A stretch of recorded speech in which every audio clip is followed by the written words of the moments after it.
The Word of God is alive and powerful, sharper than any two-edged sword, piercing even to the dividing asunder of the soul and spirit, and of the joints and the marrow, and is a critic of the thoughts and intents of the heart.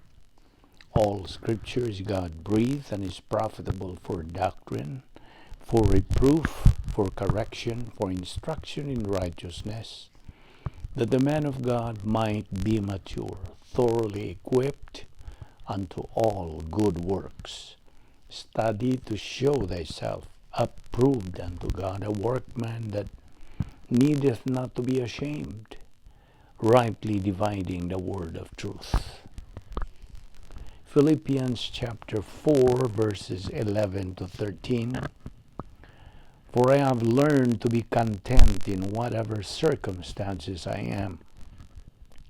I know how to get along with humble means, and I also know how to live in prosperity. In any and every circumstance, I have learned the secret of being filled and going hungry, both of having abundance and suffering need. I can do all things through him who strengthens me. 1 Corinthians 2:16, for who hath known the mind of the Lord that he may instruct him? But we have the mind of Christ. Philippians 2:5, let this mind be in you, which was also in Christ Jesus. Isaiah 55:8 and 9, for my thoughts are not your thoughts, neither are your ways my ways, saith the Lord. For as the heavens are higher than the earth, so are my ways higher than your ways, and my thoughts than your thoughts. 1 Peter 4:14 and 16. If you are reproached for the name of Christ, blessed are you, for the Spirit of glory and of God rests upon you. On their part he is blasphemed, but on your part he is glorified. Yet if anyone suffers as a Christian, let him not be ashamed, but let him glorify God in this matter. Romans 5:1-2. Therefore, having been justified by faith, we have peace with God through our Lord Jesus Christ, through whom also we have access by faith into this grace in which we stand and rejoice in hope of the glory of God. Psalm 94:22-23. The Lord has been my defense, and my God the rock of my refuge. He has brought on them their own iniquity, and shall cut them off in their own wickedness. The Lord our God shall cut them off. Before we start our Bible study today, hinahanglan ang atong pagsusi sa atong kaugalingon. Atong tanawon kung napapakita mga sala diya sa atong kalag, nga kini mahimong babag sa atong pagabuhatong pagtuon sa pulong sa Dios, kung dili nato kanay sugid ngadto sa tubangan sa Dios nga Amahan.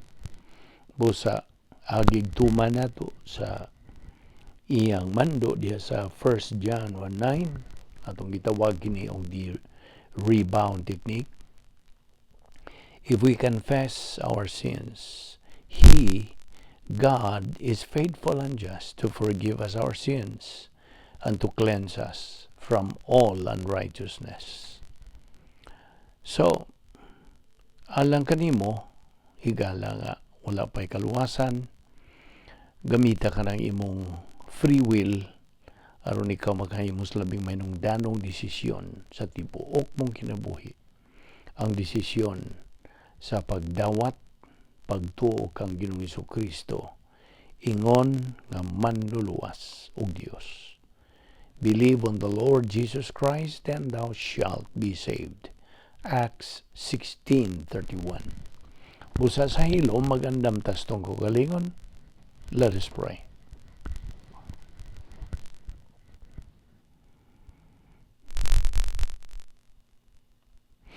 Amahan namong langit no, nagapasalamat kami kanimo na sa tanan.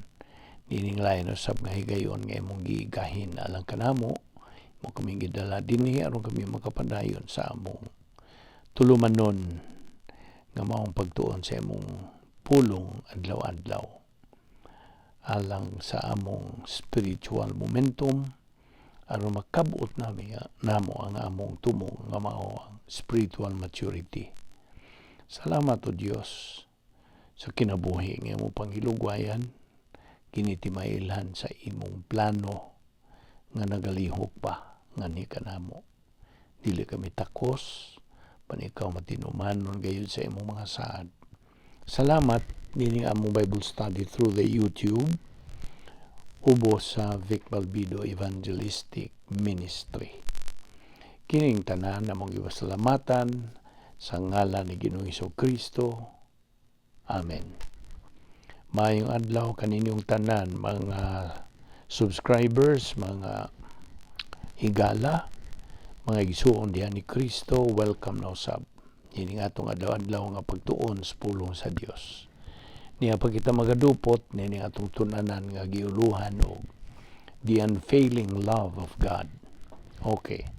Niya pa kita magadupot niining pagtulunan nga bahin sa pagkatalagsaon ni Ginoong Kristo ingon nga ikaduhang sakop sa harian sa balaang Trinidad. Okay? The second person of the Blessed Trinity. So mao kini ang may bahin kini sa atong tunanan nga the unfailing love of God. Makita nato ang gugma sa Dios pinagi sa iyang bugtong anak nga iyang gipadala nga ni kanato aron sa pagluwas sa katawhan. Okay, ato ipadayon kini unos tanan. Kagahapon nangisgo kita nga si Satanas ingon nga arch enemy of God or avowed enemy sa Dios. Aniya siya plano na siya ay tumong or goal alang kanatong mga magtotoo. Unsa may iyang tumong? What is his goal? Nga kita mausab ang atong pagtagad nga sa pulong sa Dios. Kung mahimo nga ato ng likayan, ato ng kalimtan ang pulong sa Dios.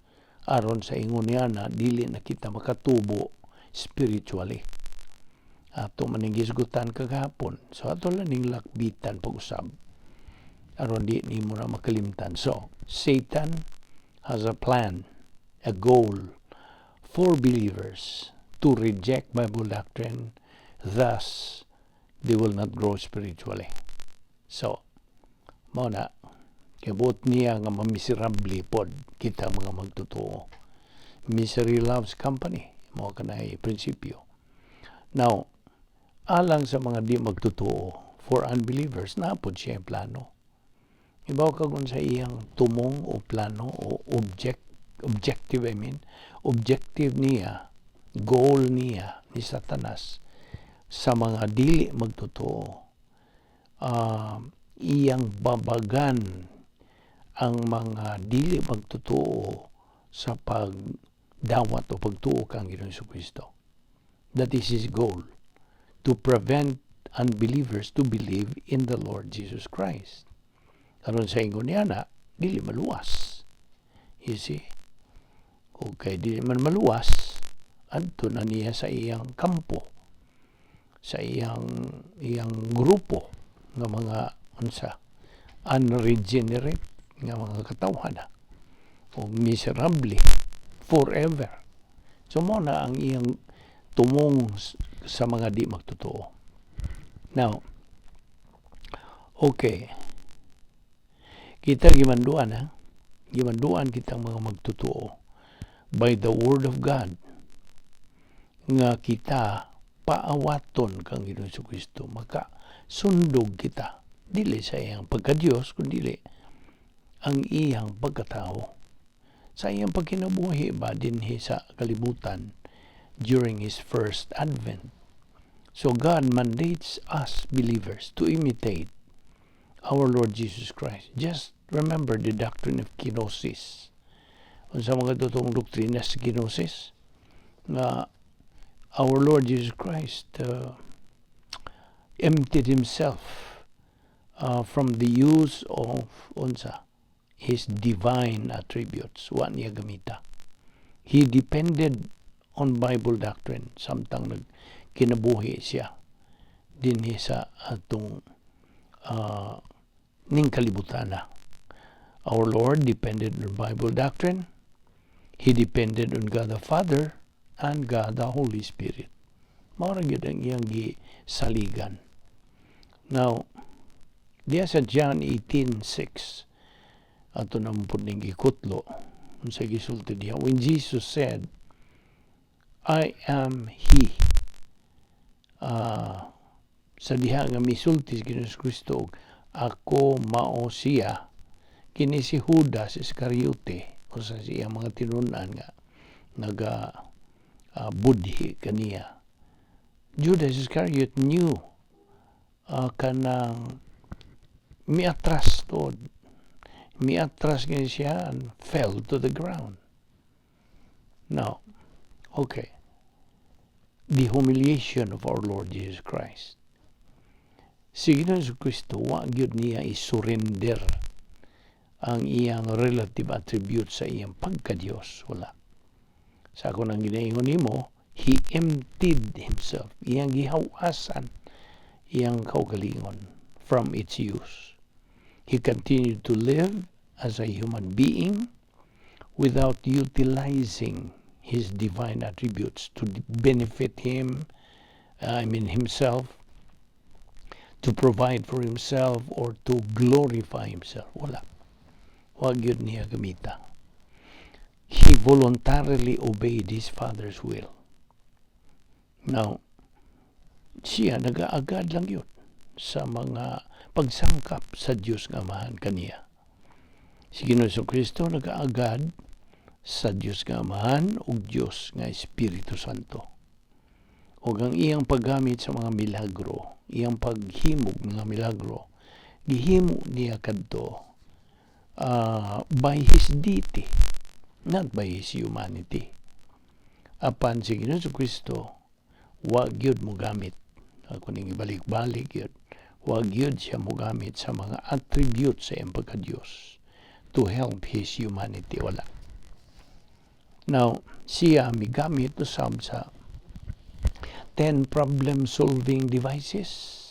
Of course, with the use of the metabolized Bible doctrine circulating, nagatuyok na diha sa iyang panimuot. Okay? So, that is why we are mandated to be imitators of God. Ayaw nakalimti, Efesios 5:1. Now, kay ang pulong sa Diyos God is supposed to be real na alang ka nato.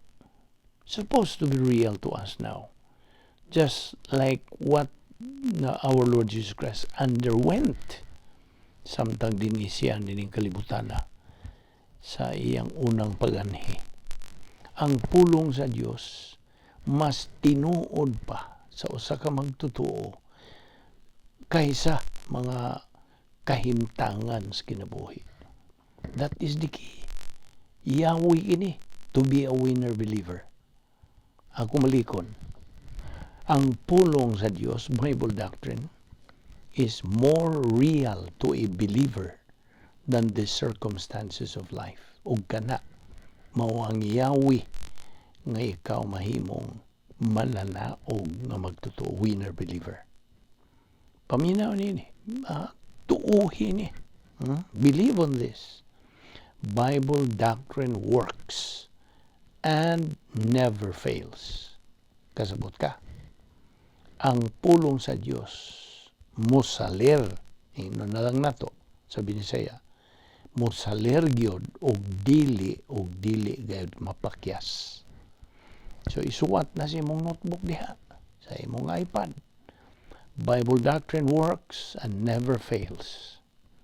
Now, kasagarang mga tao karon mga panahon na nagkinabuhi lang yun sa ilang mga kinabuhi.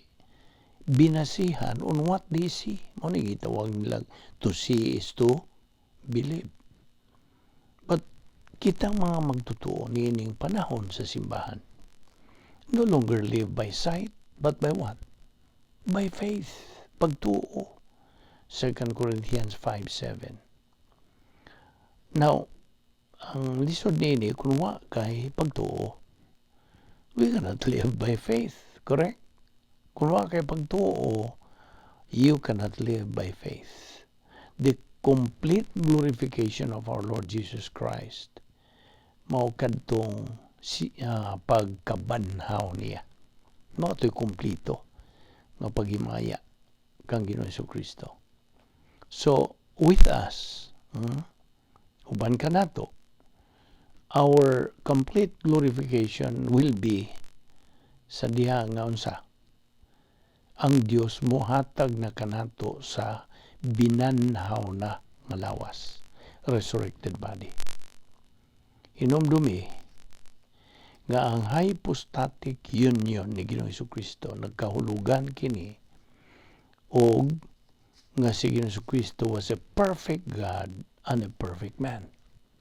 100% Dios, 100% pod nga tao.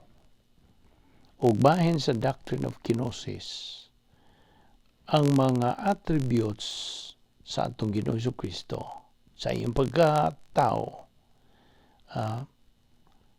did not depend on the attributes of his deity. So, ang malikon nga the doctrine of kenosis nagkahulugan kini nga ang atong Ginoong Jesucristo nga mga kinaiya sa iyang pagkatao, the attributes of his humanity, wa mag-agad sa mga attributes sa iyang pagka-Diyos. Wala mag-agad.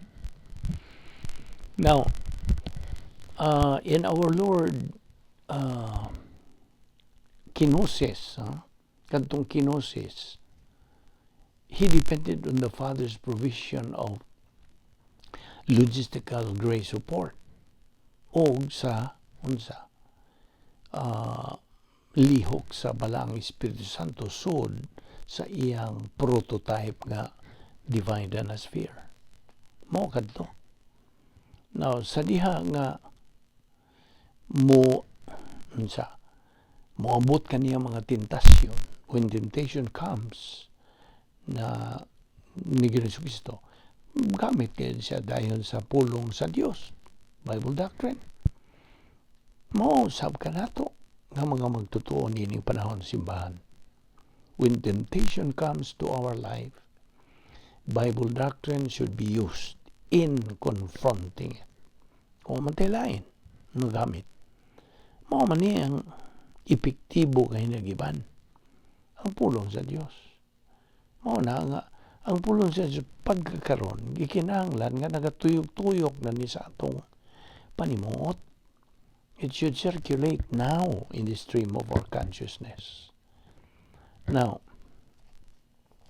ang humiliation sa atong Ginoong Jesucristo in the doctrine of kenosis, well, akong balikon na ning true concept of kenosis at tinuod yung kahulugan ni kenosis. Kining kenosis is emptying our Lord Jesus Christ. Iyang gihuasan ang iyang kaugalingon. Iyang gihukasan ang iyang kaugalingon in the independent use of his divine attributes. So, ano iya gamita? Ang iya yung mga kinaiya sa iyang pagkatao. So, our Lord Jesus Christ did not use his divine attributes in fulfilling sa plano sa Diyos nga Amahan alang sa iyang kinabuhi, sa iyang unang paganhi. Ang atong Ginoong Jesucristo may voluntaryo gyud, took upon himself the form of man. You see? He never took advantage of the attributes of God alang sa iyang kaayuhan while in his hypostatic union. Wala. Now, diya sa Filipos 2, 5 ngadto sa 8. Ang versikulo 5 nagingon, let this mind be in you, which was also in Christ Jesus. Verse 6, who being in the form of God did not consider it robbery to be equal with God. Verse 7, but made himself of no reputation, taking the form of a bondservant and coming in the likeness of man. Yeah, verse 8, and being found in the appearance as a man, he humbled himself and became obedient unto death, even death on the cross. Now, John 17 verse 5, kini pagampo ni Ginoong Jesucristo, iyang pagampo alang sa iyang strategic victory, reaching the cross, nga iyang magkabot yun ang cross. Mingon siya sa John 17:5, and now, O Father, glorify thou me with thine own self, with the glory which I had with thee before the world was. Now, Isaiah, si Isias, prophesied that a power system will indwell and control kang Ginoong Jesucristo. So, si Ginoong Jesucristo may eksperimento ni ini and was successful. He was successful. Okay? Nagmalampuson yun siya. So, muna nga kini mga bersikulo akong ipanghatag nimo, this support this particular point of doctrine. Na ay Matthew 12:18 to 28, na ay Luke chapter 4:18 and 20, John 16:13 to 14, 2 Corinthians 3:1 to 3. Now, giingon nato nga it was the Lord Jesus Christ's humanity that carried our sins. Basta, ang iyang pagkatao. Sa iyang gitawag og hypostatic union, nga mao'y nakapahimo niya kanang dili kasagaran nga persona sa tibuok universo. In his hypostatic union, he used every human resources. Buot pa sabot, pulong sa Dios. Diya sa Lucas 2:52, nagaingon ka na, and Jesus kept increasing in wisdom and stature and in favor with God and men. Sa diha nga nagtubo ba siya? Ang buot pasabot niya na. Now, Hebrews 10 verses 5 to 10. Just follow me. There's versikulo 5 na gayon ni, wherefore when I cometh into the world. Yeah, verse 6, in burnt offerings and sacrifices for sin. Verse 7, then said I, lo, I come, in the volume of the book. Verse 8, above when he said sacrifice. Verse 9, then said he, lo, I come too. Verse 10, by the which will we are sanctified through the offering. Now, Philippians 2:7 to 8.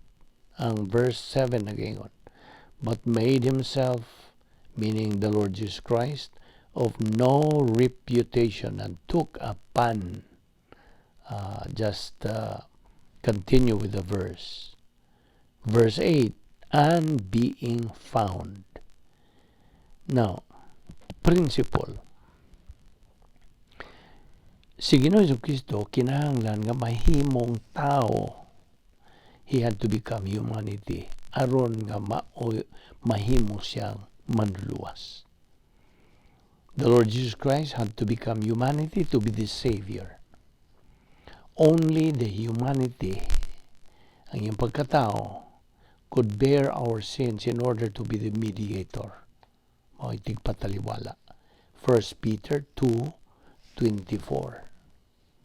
Now, to be the mediator, aron siya mahimo nga tigpataliwala, he had to be equal to both God and man. Basta, kinahanglan siya nga pareha siya, equal, ngadto sa Dios o ngadto sa tao. Kaya mao man to iyang kanang function to be the mediator. Now, as God, ingon nga Dios, si Ginoong Jesucristo was infinitely superior. Of course. Ang iyang tao nga birhin, the Lord Jesus Christ, virgin birth. Now, by the way, kung bahin gani sa, musingi tagamay, no? Bahin sa atong kinaiyang makasasala. Dili na to. Ang kinaiyang makasasala, dili ni bahin sa atong kalag. Kundili na nasa cell structure of our human body. Ako ning tuliron kay basig mawa kas passing niini. Ang ato bang kini makasasala or old nature dili ni bahin sa atong kalag kundi niya nasa atong cell structure sa atong human body. Now, kung bahin sa OSN na mga bersikulo diha naghisgot, Episo 4:22 ug Colosas 3:9. Naghisgot nag OSN, Old Sin Nature. Now, kini nga itong lawas, nga diin ana ang atong kinay magkasasala. Mao ni material side, of course. Diba? Now, nabitaw na sa Roma 7:18, nga din sa itong lawas, walay mga mayong butang diha. In my body dwelleth no good thing. Okay?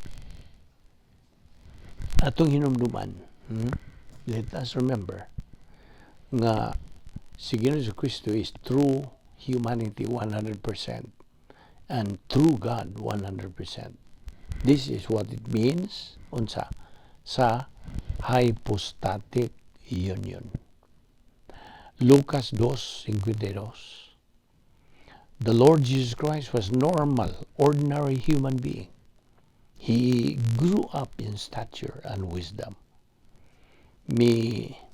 Abati siya og kauhaw, kagutom, kakapoy, ug uban pa. Just like any ordinary normal person. Ato maning isgutan na pod. Now, si Ginoong Kristo migamit sa mga pulong sa Dios sa iyang earthly life. Kini bahin kini sa gitawag nato great power experiment. Mao nga siya nakakabot gyud sa iyang tumong, sa iyang goal. Unsa may iyang goal? To die at the cross for our sins. So, si Ginoong Kristo is the most unique person in the whole universe. Di man inanak. Now, there is only one God, of course. There is one God and one mediator. Naaka na sa 1 Timoteo Kapitulo 2, versikulo 5 ngadto sa 6. So, 1 Peter 2:9 nagahisugot pud ni nga, ye are a chosen generation. Kita, ng mga sakop sa kanang panahon sa simbahan. The church age believers man ta. We are members royal priesthood. Okay? Sacerdote nga harianon. Chosen generation kita. 1 Peter 2:9. Og si Ginoong Kristo namulong diya sa Juan 8:58. Before Abraham was, I am. So, kanang wala laing manluluwas di man eh. Why laing manluluwas? Gawas lang kang Ginoong Kristo. Og ang tao dili maluwas ni bisan kinsa.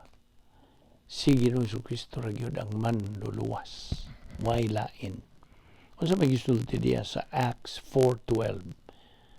Nagasulti kini, neither is there salvation on any other under heaven given among men whereby we must be saved. Acts 4:12. Ay nakalimti. So, sa iyang pagkatao, okay, as man, our Lord Jesus Christ said in John 19:28, I thirst. Giuhaw ako. Diya sa Luke chapter 23 verse 46, unto thy hands I commend my spirit. Mao na gilitok ng Ginoong Jesucristo. Usa sa katapusang 7 ka mga pamahayag ni Ginoong Jesucristo. 7 statements. Now, okay. Balik na po tayo itong doktrina sa kinosis.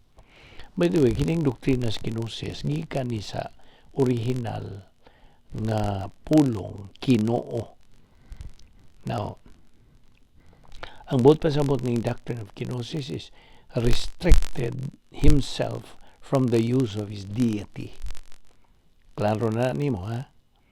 Iya yung gipugngan. He restricted ang iyang kaugalingon sa paggamit sa iyang pagka-Diyos. Now, of course, the true concept of kenosis is that he emptied himself. Si Ginoong Jesucristo emptied himself in the independent use of his divine attributes. Di man ako na po ning walikon, the Lord Jesus Christ is God 100% and man 100% in one person forever. Mayroon nga nila forever, hangtod na sangtod. Nga si Ginoong Jesucristo, hingpit nga Diyos o hingpit nga tao. Hangtod na sa kahangturan. O ang iyang mga titulo, Son of Man, sa iyang pagkatao. Son of God, ang iyang pagka-Diyos. Okay? Diya sa John 5:25, naghisgot ka na Son of God. Diya sa John 5:27, naghisgot ka na Son of Man. Now, the Lord Jesus Christ, being the judge, ingon nga maghuhukom, siya na ba ang maghuhukom, is perfect. Okay? As God-man, Diyos o tao, si Ginoong Jesucristo is different from other members of the Trinity. He's different. He is the only manifest member of the Godhead. Siya ra, nilang tulo, Diyos Gamahan, Diyos nga Anak, Diyos Espiritu Santo. Siya ra ang giingon og only manifest member of the Godhead. Siya ra makita. Dili makita na tong Diyos Gamahan o ang Diyos Espiritu Santo. Si Ginoong Jesucristo ra.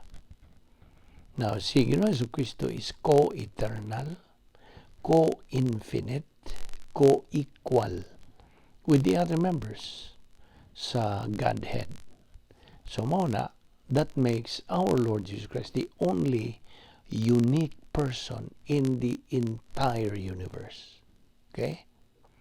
And as a believer, ikaw, paminaw, ingon nga magtotoo. I'm addressing this to you, fellow believer. Kay magtotoo ka naman, luwas ka naman, you are now united with Him forever. Hangtod na sa kangturan ng imong pagka-hiusa kang Ginoong Jesucristo.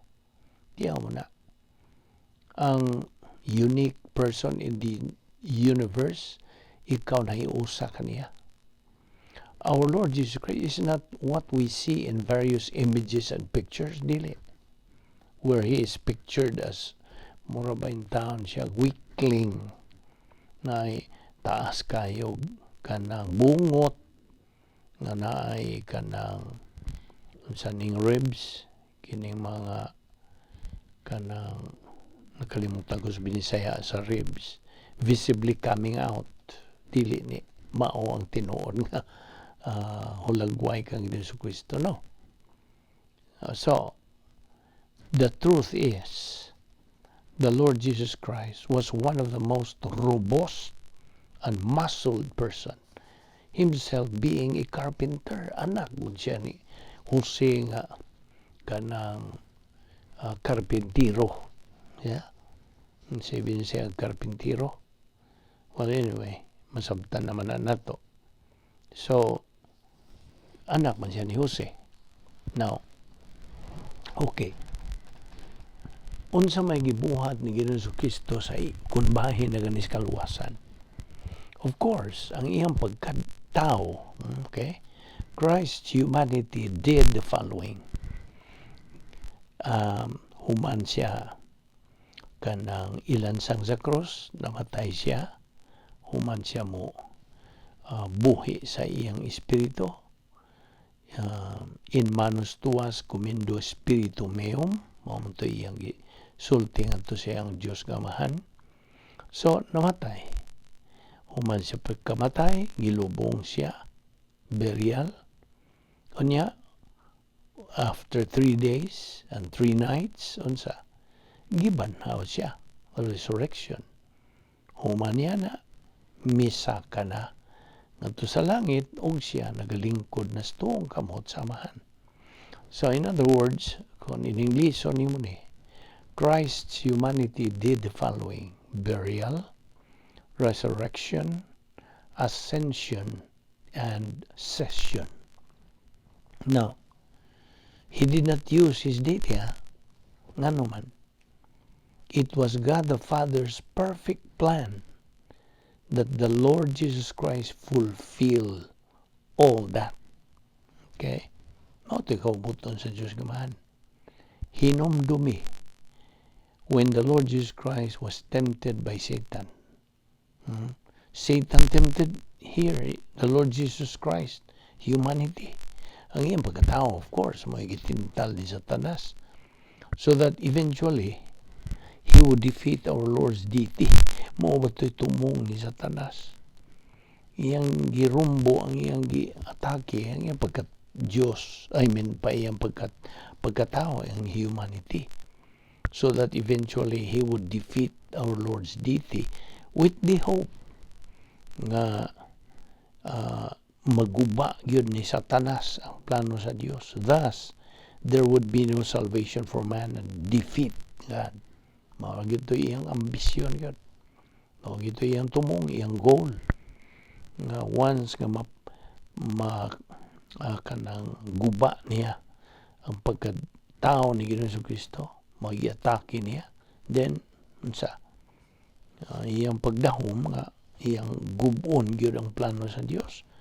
Ug mao nang wa nay kaluwasan alang kanatong mga katawan. So, pildi ang Dios. Mao na iyang tumong. But that never happened. Never. Kay si Satanas, as we know from doctrine, is a defeated enemy. Gusto? Defeated enemy naman guni si Satanas. So, ano tayo nga kabakan? Bahin na gani sa angelic conflict. Principle. The more doctrine we learn, the more capacity we earn. The more capacity for life, for love, for blessings. Na. Sa magkadaghan ang atong ang pulong sa Dios niya sa atong kalag, nga atong nakatunan, musamot ang atong katakos. Unya, the more capacity for life. Na natay katakos sa pagkinabuhi, katakos sa paghigugma, katakos sa pagdawat sa mga panalangin. Now, okay, John 17:5, niya ay pag-ampo ni Ginoong Kristo ngadto siyang langit ng Amahan. And he said, "And now, O Father, glorify thou me with thine own self, with the glory which I had with thee before the world was." Now, Isaiah 11:1, "And there shall come forth a rod out of the stem of Jesse, and a branch shall grow out of his roots." Now verse 2, and the Spirit of the Lord shall rest upon him, the Spirit of wisdom, etc. Now, Luke chapter 2 verse 52, the Lord Jesus Christ grew in stature and wisdom. Okay? Hebrews 10 verse 5. Wherefore, when he cometh into the world, he saith, sacrifice and suffering. Verse 6, in burnt offerings and sacrifices for sin, thou hast had no pleasure. Now, unsa man gyud nakapa kanang, in other words, what was the, how do you call the death that our Lord experienced that made our salvation possible? Unsa man? Ang iya bang physical death o ang iya bang spiritual death? Ang tubag, it was our Lord Jesus Christ's spiritual death maoy that made our salvation possible. He is the only Savior because He only is the one who fulfilled the 4 requirements to be the Savior. Hinumdum ka ba sa mga requirements nga ang usa ka persona o tao mahimo nga manluluwas? Niya ay mga requirements oy. And the Lord Jesus Christ was the only one who met these requirements to be the Savior. Unsa may naguna? Wa siya Adam's original sin. Wa siya matapti, wa siya mapahiri sa original nga sala ni Adan. Wala. Ikaduha, wala siya'y kinaiyang makasasala. No old sin nature. Ikatulo, siya ray taong wa makabuhat og bisag usa ka personal nga sala. No personal sin. Og siya ra ang, ikaupat na niya, siya ra ang hingpit nga sakop sa kaliwatan sa he was the only perfect member of the human race. O ikalima, napagayoy ikalima di ay. Di lang kay upat. He had perfect righteousness. Now, pangutan na ng bisang kinsa nga mo claim that they are Savior, manluluwas mga sila. Nakatuman ba sila niining 5 ka mga requirements? Mga panginahanglanon man tuluman nun na ikaw mahimo nga manluluwas. No Adam's original sin, no personal sin, no old sin nature, no unsa, or you must be a perfect member of the human race. What my line? Nga perfect member. Tanan imperfect man, kay mga magkasasala man ta. Sige na Kristo rin nakatuman. O nga ikalima, wa kanang na nag-iya siya o hingpit nga pagkamatarong. Okay? So, ayop na klaro na ni mo balik-balik na nato ni. Now, verse 5 diya sa Hebrews 10, nagaingon kini, wherefore when he cometh into the world, he saith, sacrifice and offering thou wouldest not, but a body hast thou prepared me, etc. So, well, din hilang una kita kutob, paghisgot ni ining hypostatic union ni Ginoong Kristo, ato ni ipadayon ugma, ayog sipyat sa pagsunod ni nga mga punto sa doktrina bahin ni. Of course, ang atong uluhan, nga the Unfailing Love of God, ato maningituki kining bahin sa persona ni Ginoong Kristo as the second person of the Trinity. Nga kini ang pagpakita, pamatuod, unsa kadakong gugma sa Dios alang kanato nga iyang kanang pakita ngani kanato pinagi siyang bugtong anak. Magampo ta. Ama na mong langit no, nagpasalamat kami kanimo nining laing higayon nga imong gigahin na lang kanamo pagtuon sa imong pulong. Salamat sa imong pagpatinaw kanamo sa imong kamatuoran nining adlaw. Bani kami sa among pagbuwag, dada kami pagbalik ugma. Likay kami sa mga kabilinggan. Salamat ni among Bible study through the YouTube ubos sa Vic Balbido Evangelistic Ministry.